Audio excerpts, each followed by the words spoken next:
500 years ago, humanity still feared the ocean. Most people believed the sun revolved around the earth. People rarely traveled beyond a few miles from where they were born.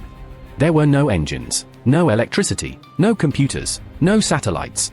And yet, within just a few centuries, humans split the atom, walked on the moon, connected billions of minds through invisible networks and built machines capable of thinking. Right now, most humans still experience the world through biological limitations. Your eyes can detect only a tiny fraction of the electromagnetic spectrum. Your ears hear only a narrow range of frequencies. Your memory fades. Your knowledge is limited by time. But technology has always expanded human capability beyond biology. A hammer amplified the fist. A telescope amplified the eye. Computers amplified calculation. Artificial intelligence may amplify thought itself. And today, augmented reality may become the invention that transforms reality itself. Now imagine 300 years from now. For the first time in human history, technology is no longer staying outside the human body. It is entering the brain. Imagine realizing that your memories can be edited, like a document, someone else's cursor, inside your mind. What if the internet disappeared, because it moved directly into your brain? No more scrolling, no more screens, no more searching. Because you are the search engine, you are the feed, you are the network. 500 years from now, humans may not even use eyes, screens, or keyboards anymore. And here's what nobody is talking about. We are already, right now, in 2025, taking the very first steps toward that world. Companies like Neuralink are developing brain-computer interfaces capable of translating neural activity into digital commands. This is the future of augmented reality. From where we stand today, to a place so far beyond human imagination that language itself may not be enough to describe it. Let's start. Stay with me until the end. In 1780, Luigi Galvani discovered that electricity could activate dead frog muscles. For the first time, humanity realized the nervous system was electrical. That single discovery quietly changed the future forever, because once scientists understood that thoughts travel through electrical signals, the idea of connecting minds to machines became inevitable. By the early 2000s, scientists had already trained monkeys to control robotic arms using thought alone. Now we have Neuralink, Elon Musk's brain chip company, which has already implanted chips into human patients who can now control computers using only their thoughts. We are living through one of the most extraordinary moments in human history. Right now, we are in what I would call the Stone Age of brain technology, because what's coming may make today look as primitive as a clay tablet next to a quantum computer. Future civilizations may look back at our era the same way we look at ancient humans discovering fire. In 1995, if you told someone they would one day carry the entire library of human knowledge in their pocket, talk to anyone on Earth instantly, and have a machine translate languages in real time, they would have laughed at you. That was only 30 years ago. So what do we have today? We have AR glasses, devices from Apple, Meta platforms, and dozens of startups capable of overlaying digital information onto the physical world. Directions floating on streets, messages beside people's faces, real-time translation, and we already have thought-controlled devices, prototypes capable of pausing videos, scrolling feeds, or sending messages without touching anything. Now imagine what 30 years from today looks like, or 100, or 500. Think about the first brick-sized mobile phone. Now compare that to the device in your pocket today. That is exactly where we are with brain technology right now, at the brick phone stage. And humanity may now be approaching the next technological leap. Direct neural integration. By the end of this century, smartphones may disappear, screens may become obsolete, augmented reality glasses may evolve into contact lenses, then neural implants. AI assistants may become permanent companions inside human perception, and this may only be the beginning, because the moment technology enters the nervous system, human psychology itself becomes programmable. The evolution is just getting started. This may be the century where screens disappear forever. The screen, the flat, glowing rectangle that has defined almost every moment of modern human life, will be gone. The smartphone may become as ancient as the typewriter because information may appear directly inside human perception.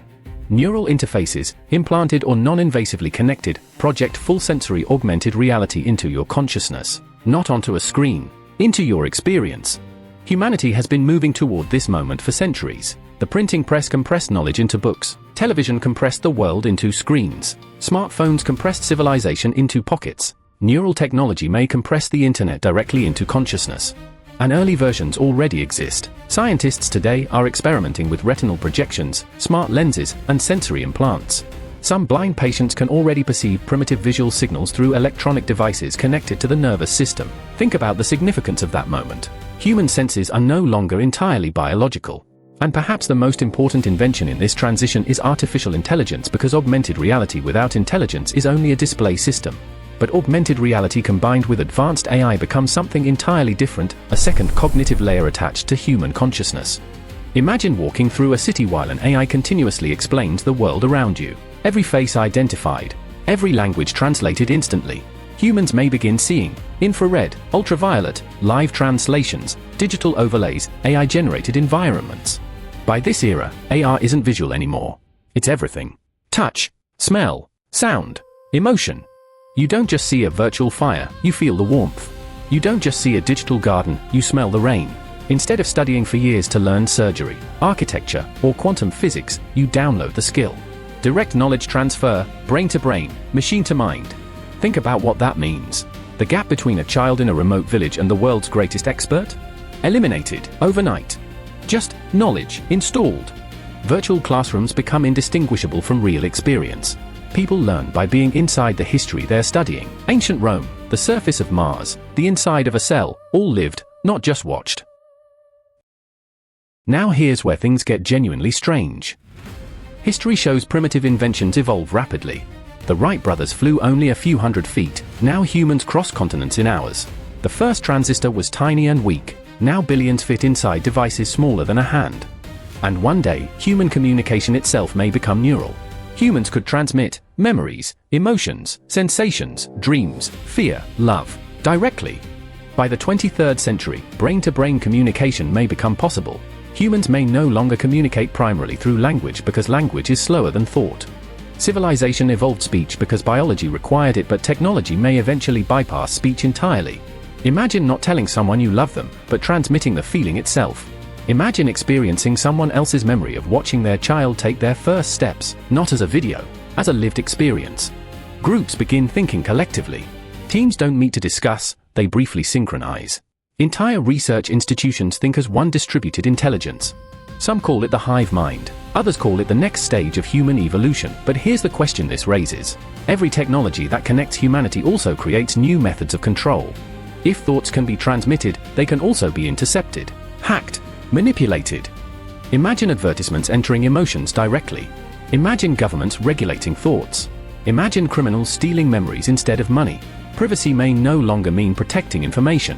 It may mean protecting consciousness itself. And civilization may face its greatest philosophical crisis: what remains human when minds become networks? This may be the century where physical reality loses its dominance. Humans may begin preferring artificial worlds over the real one. Synthetic reality, virtual worlds so detailed, so rich, so perfectly calibrated to the individual. No suffering, no boredom, no loneliness. Want to live in a sunlit city on the coast of an endless ocean? Done. Want to exist in a world without disease, aging, poverty, or loss? All available. Digital immortality becomes real. Your consciousness, your patterns of thought, memory, personality can be preserved and continue existing long after your biological body dies. Not as a recording, as you. Civilizations develop that exist entirely in simulation. Billions of minds, living full lives, falling in love, raising families, building art and science and philosophy, inside architectures of pure mathematics. Reality itself may become optional. Some will choose to stay in the physical world. Most, perhaps, will not. And the line between those two groups will define the deepest cultural divide in human history. This may become the most dangerous century in human history because humanity may gain the power to modify intelligence itself. For thousands of years, evolution was controlled by nature. Now evolution may become technological. In the 25th century, the human brain is no longer treated as a biological object. It is treated as editable software. Memory editing is now commonplace. Traumatic experiences can be dimmed or deleted entirely. Painful grief can be processed in minutes rather than years. Phobias, erased. Addictions, removed. Emotional wounds of a lifetime, healed, not through therapy, but through direct neural rewriting. Intelligence can be amplified on demand. Creativity, tuned. Emotional range, expanded or compressed based on preference and circumstance. And if your memories are changed, are you still you? Philosophers have debated personal identity for centuries. But in the 25th century, it becomes a legal and existential crisis. Courts will argue whether a person who has had their memories edited is the same legal individual who committed a crime 20 years ago. Families will fracture over whether a loved one who erased their grief is still the same person they knew. The technology that can heal every wound may simultaneously destroy the very architecture of a society. By the year 2500 and beyond, we must abandon the word human entirely.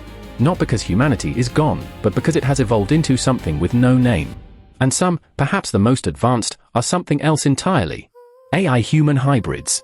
Minds that think thousands of thoughts simultaneously, across multiple timelines of reasoning, processing reality at speeds that make today's human cognition look like a candle next to a star. These beings don't just live in simulations, they build them. Entire universes, fabricated with augmented reality. This is not science fiction. It is the logical projection of a trajectory that is already underway, in a small neuroscience lab right now, today. The path from Neuralink to godhood is paved with centuries. But it is, perhaps, a single path. Every century I've described comes with a question. The only question that matters is who controls the dial. 500 years ago, the year 1525, a farmer in Europe woke up before sunrise, worked the land with his hands, ate food he'd grown himself, and fell asleep when the sun went down. His entire world was the radius of a day's walk. He had never heard of electricity. He had never imagined flying.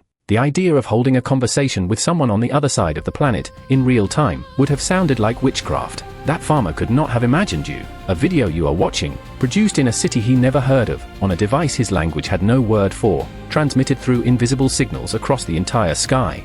The truth is, we cannot truly imagine 2526, just as 1525 could not imagine us. The gap between what we are and what we will become is not just technological, it is philosophical. The future of augmented reality may not just change technology, it may change what it means to be human. If you found this worth your time, share it with one person. I'll see you in the next one.